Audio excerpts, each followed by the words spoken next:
I don't feel well and this is late of 365 days on our project 100K. Time check, it's already 2 p.m. and in-embrace ko lang ngayon yung challenges. Ang daming challenges today simula morning. And grabe, sobrang hirap, sobrang bigat, and sobrang negative na nangyayari sa akin. Pero hindi tayo magpapatalo. Mag-take lang tayo ng massive action and gagawin at itutuloy lang natin kung ano yung ginagawa natin. And hindi natin kailangan yung emosyon, yung magpo-control sa atin. Kailangan tayo mag-dictate ng gagawin natin at tayo nagpo-control sa emosyon and sa isip natin, syempre.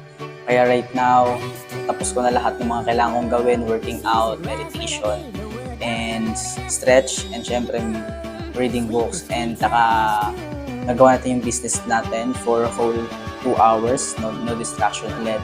So, lumalawak yung awareness natin ngayon, napapansin ko, sarili ko, and syempre tuloy-tuloy lang tayo. And right now, we're creating momentum, and kahit negative tayo ngayon, kailangan natin kumataw. Right now, nasa office ako ngayon, I'm sure na makukuha ko this year yung 100K ko. Let's go. So guys, it's already 11:10 and ngayon, pauwi pa lang tayo, galing tayo office dahil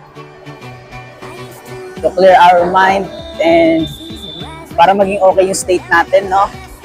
Makapag-ataw rin tayo na maayos, magawa rin natin yung kailangan natin at dapat natin gawin.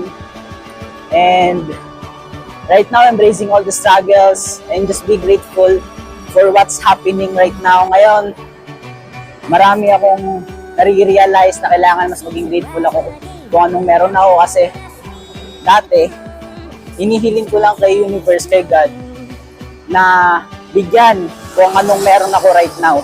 Ibigay sa akin. So, right now, meron na ako.